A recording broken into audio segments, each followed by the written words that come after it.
Shalom सभी को। आइए प्रार्थना करते हैं। महान जीवित स्वर्गीय पिता परमेश्वर, आपके इकलौते पुत्र, मेरे उद्धार करता पवित्र प्रभु यीशु मसीह के नाम से आपके पवित्र चरणों में आते हैं प्रभु। धन्यवाद करते हैं सुंदर समय के लिए प्रभु, जो आपने हम सब के जीवन में जोड़ा प्रभु। कि इस संध्या को प्रभु हम सब एक मन होकर प्रभु आपके इन वचनों को सुनने के लिए आपने हमारे मनों को खोला प्रभु। और अंकल के द्वारा आपके वचनों का प्रकाश हम हमारे लिए दिया है प्रभु। इसके लिए मैं हृदय से धन्यवाद देती हूँ प्रभु। हर एक जुड़ने वाले जन को प्रभु मैं आपके चरणों में रखती हूँ, इस नेटवर्क को आपके चरणों में रखती हूँ प्रभु। कि हम सब बिना रुकावट के, बिना प्रभु और अपने जीवन में उतारने वाले बने, उसके अनुसार अपनी चौकसी करने वाले बने प्रभु। ये देखिए हमें कैसे हम उस हमारी सहायता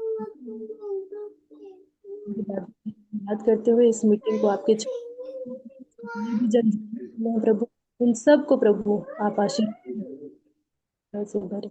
सारी बातों के लिए धन्यवाद करते हुए इस विनती को एकमात्र मेरे उद्धार करता पवित्र प्रभु यीशु मसीह के नाम से चढ़ाती हूँ प्रभु। सुनिए और दया से स्वर्ग के राज करे। आमीन। आमीन। तो एक बार फिर से सभी प्रियजनों का प्रभु यीशु मसीह के नाम से आज के अध्ययन में स्वागत करता हूँ। और सब एक विषय हमने बीते दिनों में देखा था, प्रभु यीशु मसीह हमारे लिए आदर्श है। और तब इसी विषय के साथ हम लोग आज एक बार फिर से कुछ बातों पर ध्यान करेंगे। And Jenita, are you there? Jenita, Dadu, she is not there. She asked me to do the reading. अच्छा, anyone can read in Hindi also. Rachel is not here, अभी तक ऐसा दिख ही नहीं मेरे को। अंकल मैं पढ़ दूं? हाँ, यस, आशु पढ़ना तुम। Hmm. Okay. Lord Jesus Christ is our role model. पढ़िए। क्योंना 17 का 1। यीशु ने ये बातें कही और अपनी आंखें आकाश की ओर उठाकर कहा, हे पिता, वह घड़ी आ पहुंची, अपने पुत्र की महिमा कर कि पुत्र भी तेरी महिमा करे। John chapter 17, verse 1. After Jesus said this, he looked toward the heaven and prayed, Father, the hour has come. Glorify your Son, that your Son may glorify you. तो एक मुख्य बात आज हम लोग देखेंगे। वेनेवर हम लोग जब प्रार्थना करते हैं तो अपने सिर नीचे झुकाते हैं। प्रभु ने अपनी आंखें आकाश की ओर उठाकर प्रार्थना किया।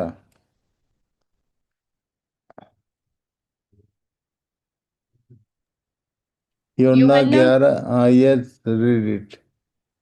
यूहन्ना 11:41-42। तब उन्होंने उस पत्थर को हटाया। फिर यीशु ने आंखें उठाकर कहा, हे पिता, मैं तेरा धन्यवाद करता हूँ कि तूने मेरी सुन ली है।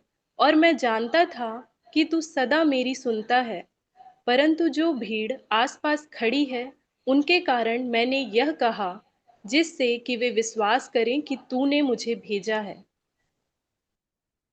John chapter 11, verses 41 and 42. So they took away the stone. Then Jesus looked up and said, Father, I thank you that you have heard me. I knew that you always hear me, but I said this for the benefit of the people standing here, that they may believe that you sent me.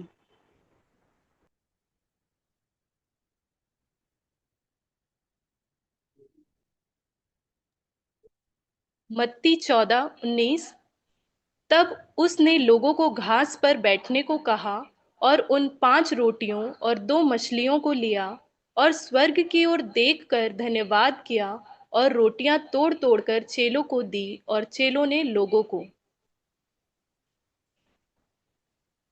Matthew chapter 14, verse 19.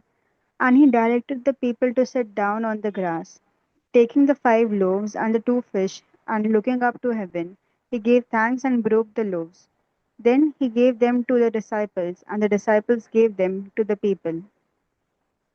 तो एक बात विशेष इन versus में देखी जा रही कि जब भी उसने अपने आप को अपने पिता के साथ कनेक्ट किया, whenever he was related to God the Father, उसने अपनी आंखें ऊपर उठाई, स्वर्ग की ओर देखकर धन्यवाद किया, स्वर्ग की ओर देखकर प्रार्थना किया।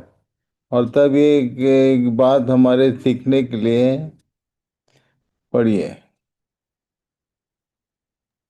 यूहन्ना 5:19-20।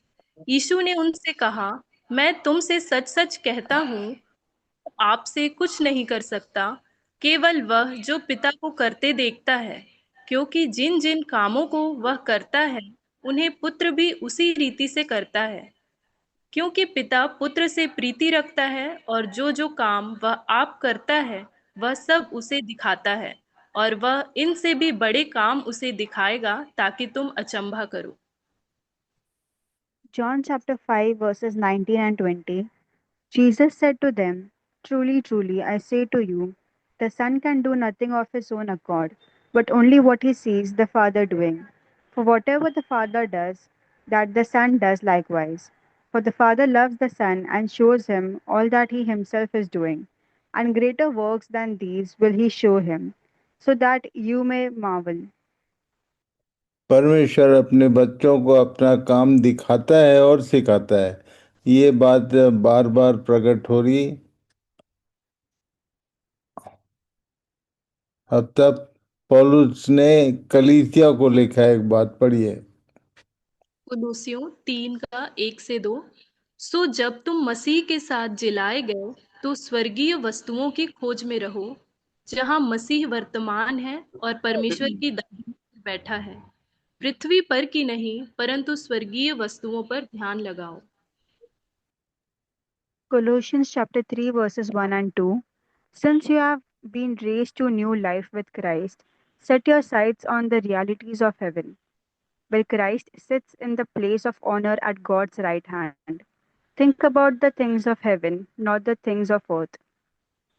तो एक बात खासकर इन दिनों में, जबकि इस पृथ्वी पर कलीसिया बहुत सारी समस्याओं से जूझती है, इस पृथ्वी पर के आने वाली समस्याएं, और तब ये परमेश्वर का वचन बताता है कि अपना ध्यान रियलिटीज ऑफ हेवन, स्वर्गीय वस्तुओं पर ध्यान लगाओ, और इस पृथ्वी पर की वस्तुओं पर ध्यान मत लगाओ। बहुत सारे लोग पृथ्वी पर की बातों पर अपना पूरा ध्यान केंद्रित करते हैं, कहाँ क्या हो रहा है, कहाँ कैसा हो रहा है, और डरे डरे से रहते हैं। सो प्रभु सहायता करे कि हम आज देखें, सीखें कि हमको अपनी दृष्टि परमेश्वर पिता के और स्वर्गीय बातों की ओर लगाए रखना चाहिए।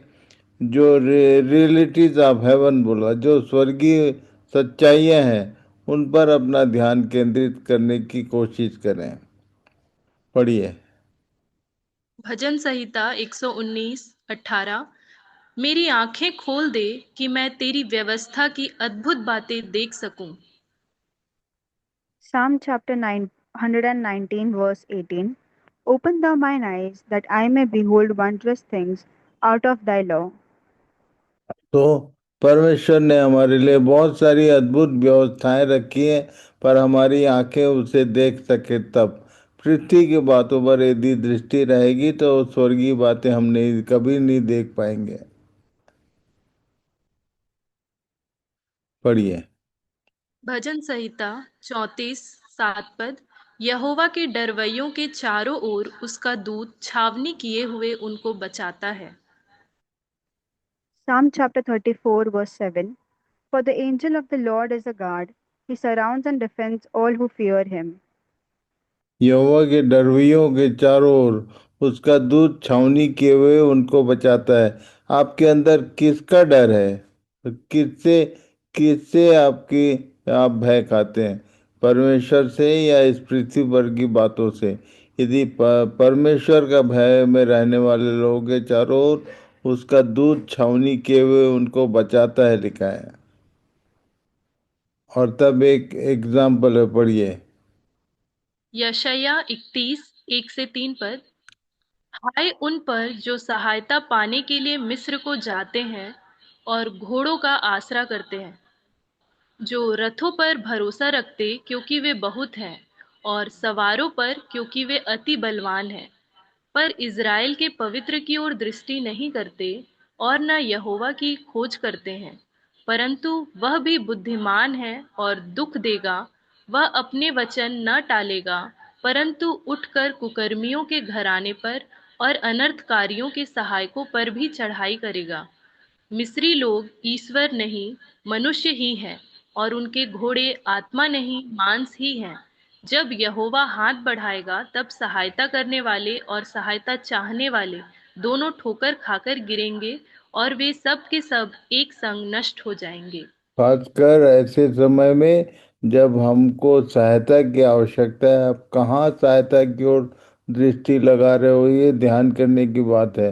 यहाँ फाइनली कंक्लूड किया, यहोवा हाथ बढ़ाएगा तब सहायता करने वाले और सहायता चाहने वाले दोनों ठोकर खाकर गिरेंगे और सब एक साथ नाश होंगे। इसलिए प्रभु सहायता करे कि हम इन बातों पर ठीक ठीक ध्यान केंद्रित करें, अपना पूरा भरोसा परमेश्वर की ओर केंद्रित करें।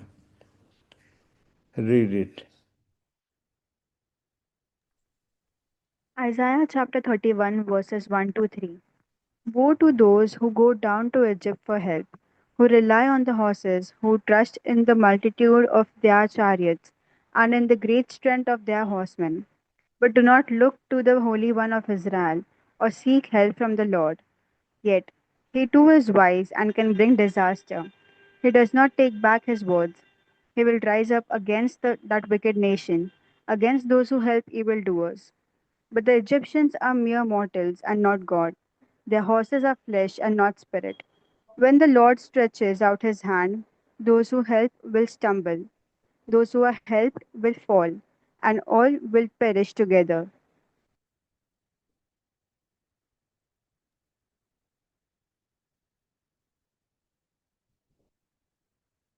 दूसरा राजा 6:15 से 17 पद। भोर को परमेश्वर के भक्त का टहलुआ उठा और निकलकर क्या देखता है कि घोड़ों और रथों समेत एक दल नगर को घेरे हुए पड़ा है। और उसके सेवक ने उससे कहा, हाय मेरे स्वामी, हम क्या करें? उसने कहा, मत डर, क्योंकि जो हमारी ओर है वह उनसे अधिक है जो उनकी ओर है। तब एलीशा ने यह प्रार्थना की, हे यहोवा, इसकी आंखें खोल दे कि यह देख सके। तब यहोवा ने सेवक की आंखें खोल दी, और जब वह देख सका, तब क्या देखा कि एलीशा के चारों ओर का पहाड़ अग्नि में घोड़ों और रथों से भरा हुआ है।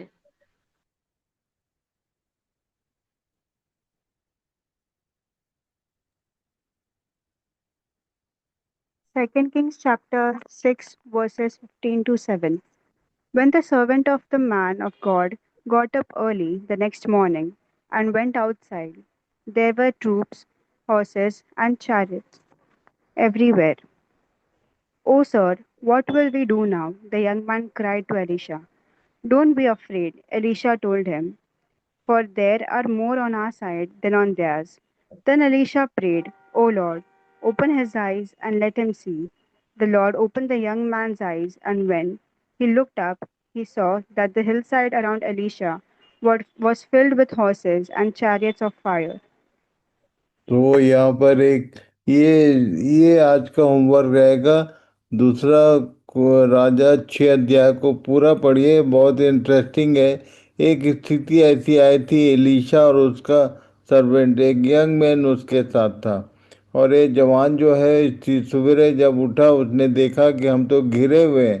तब वो चिल्लाया जाके एलीशा के पास। एलीशा ने कहा, मत डर, उसके लिए प्रार्थना किया कि उसकी आंखें खुली जाए। जब उसकी आंख खुली, तब उसने देखा, वो देखा जो इस पृथ्वी पर नहीं दिखता, जो उनके चारों ओर परमेश्वर की सेना खड़ी थी, उसको उसने देखा। आज बहुत सारे लोगों के इस दर्शन की आवश्यकता है। हमारी आंख खुलेगी तभी हम देख पाएंगे। पढ़िए।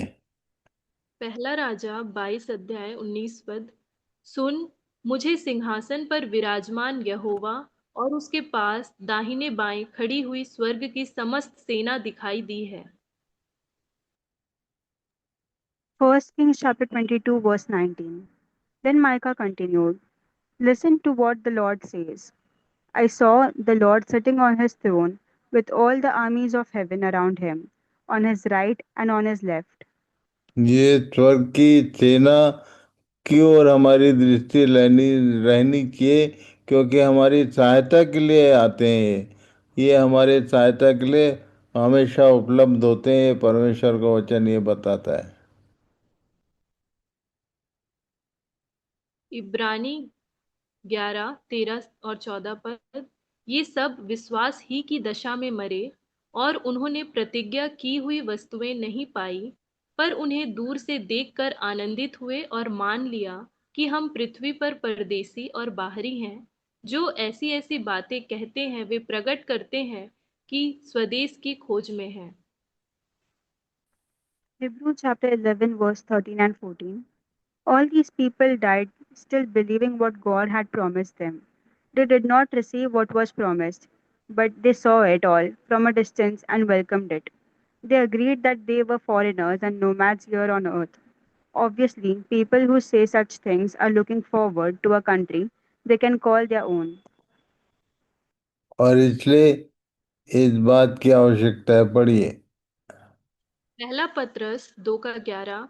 हे प्रियो, मैं तुमसे विनती करता हूँ कि तुम अपने आप को परदेसी और यात्री जानकर उस सांसारिक अभिलाषाओं से जो आत्मा से युद्ध करती हैं बचे रहो। First Peter chapter 2 verse 11. Dear friends, I warn you as temporary residents and foreigners to keep away from worldly desires that wage war against your very souls.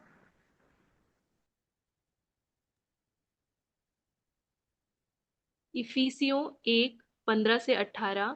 मैं भी उस विश्वास का समाचार सुनकर जो तुम लोगों में प्रभु यीशु पर है और सब पवित्र लोगों पर प्रकट है, तुम्हारे लिए धन्यवाद करना नहीं छोड़ता और अपनी प्रार्थनाओं में तुम्हें स्मरण किया करता हूँ कि हमारे प्रभु यीशु मसीह का परमेश्वर जो महिमा का पिता है, तुम्हें अपनी पहचान में ज्ञान और प्रकाश का आत्मा दे और तुम्हारे मन की आंखें ज्योतिर्मय हो कि तुम जान लो कि उसके बुलाने से कैसी आशा होती है और पवित्र लोगों में उसकी मीरास की महिमा का धन कैसा है। Ephesians chapter 1 verses 15 to 18. Ever since I first heard of your strong faith in the Lord Jesus and your love for God's people everywhere, I have not stopped thanking God for you. I pray for you constantly, asking God, the glorious Father of our Lord Jesus Christ, to give you spiritual wisdom and insight so that you might grow in your knowledge of God. I pray that your hearts be flooded with light so that you can understand the confident hope he has given to those he called, his holy people, who are his rich and glorious inheritance. तो those who are called believers, जो विश्वासी हैं, आज की आवश्यकता उनकी है कि उनके मन की आंखें ज्योतिर्मय किए जाएं। और इसी के लिए पौलुस प्रार्थना कर रहा था कि उसने कहा कि तुम्हारे विश्वास की चर्चा जरूर हो रही, पर तुम्हारे मन की आंखें ज्योतिर्मय होने की आवश्यकता है, ताकि तुम उन बातों को देख सको जो इस पृथ्वी पर नॉर्मली हमें दिखती नहीं है।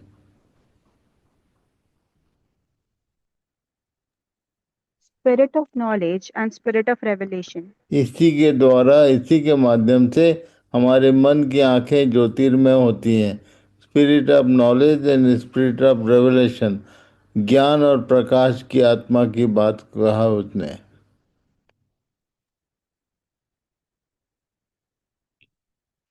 लूका 24:13 से 16 पर।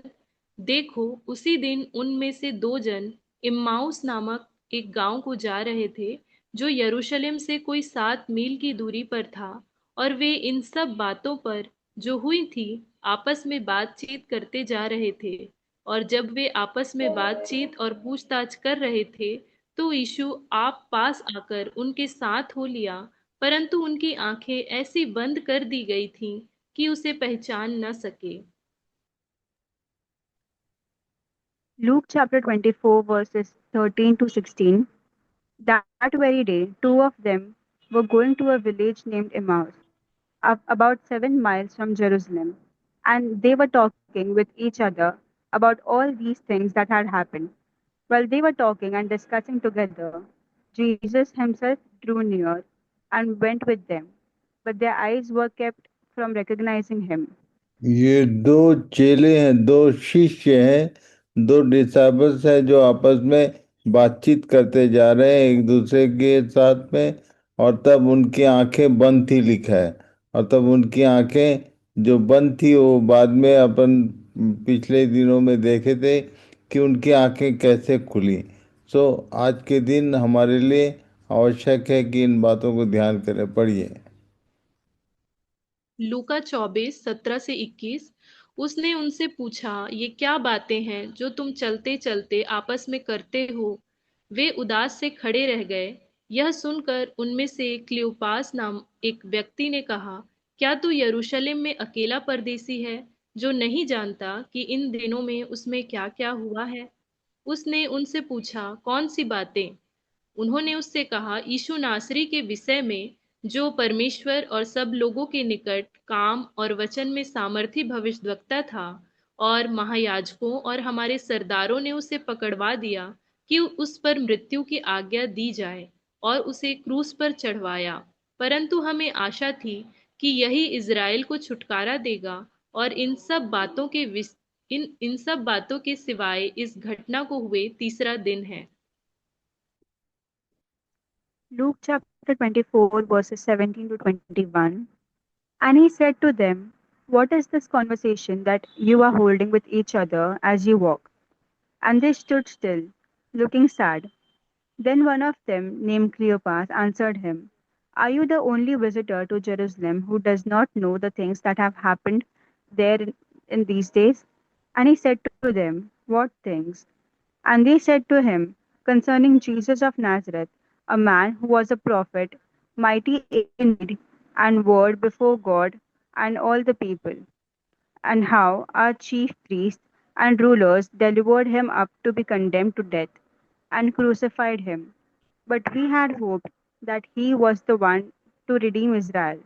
Yes, and besides all this, it is now the third day since these things happened.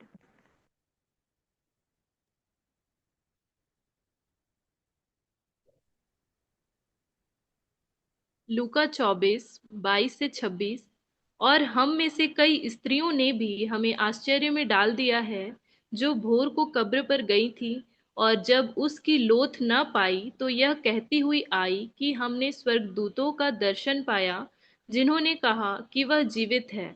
तब हमारे साथियों में से कई एक कब्र पर गए और जैसा स्त्रियों ने कहा था वैसा ही पाया, परंतु उसको न देखा। तब उसने उनसे कहा, हे निर्बुद्धियों और भविष्यद्वक्ताओं की सब बातों पर विश्वास करने में मंदमतियों, क्या अवश्य न था कि मसीह ये दुख उठाकर अपनी महिमा में प्रवेश करे? Luke chapter 26, verses 22, Luke chapter 24, verses 22 to 26. Moreover, some women of our company amazed us. They were at the tomb early in the morning, and when they did not find his body, they came back, saying that they had even seen a vision of angels who said that he was alive. Some of those who were with us went to the tomb and found it just as the woman had said, but him they did not see. And he said to them, O foolish ones, and slow of heart to believe all that the prophets have spoken. Was it not necessary that Christ should suffer these things and enter into his glory?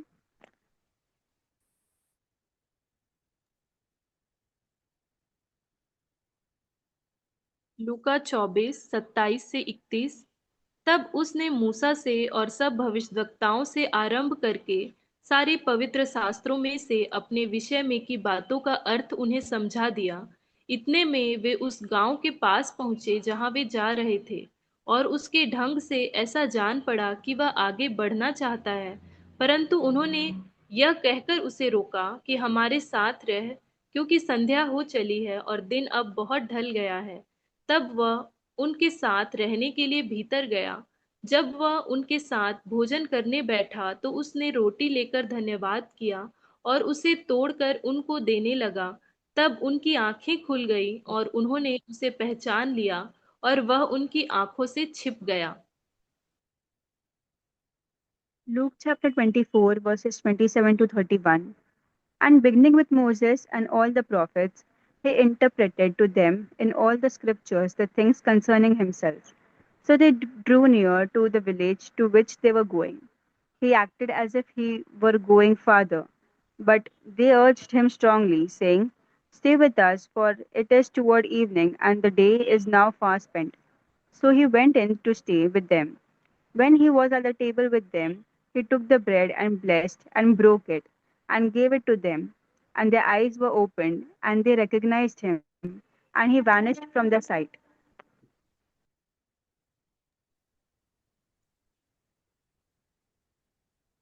लूका 24:45 पद। तब उसने पवित्र शास्त्र बूझने के लिए उनकी समझ खोल दी। Luke chapter 24, verse 45. Then he opened their minds to understand the scriptures. भजन संहिता 119:18 पद। मेरी आंखें खोल दे कि मैं तेरी व्यवस्था की अद्भुत बातें देख सकूं। Psalm chapter 119, verse 18. Open thou mine eyes, that I may behold wondrous things out of thy law. आज के दिन हमारे लिए मुख्य रूप से ये प्रार्थना का विषय होना चाहिए, मेरी आंखें खोल दे कि मैं तेरी व्यवस्था की अद्भुत बातें देख सकूं। प्रभु सहायता करे हम सब की वो आंखें खुलनी चाहिए जो एलिशा के साथ के जवान की आंखें खोली गई, मन की आंखें ज्योतिर्मय हो, पौलुस ने कहा। और इसलिए आज के दिन हम इसी विषय के साथ प्रार्थना करेंगे। और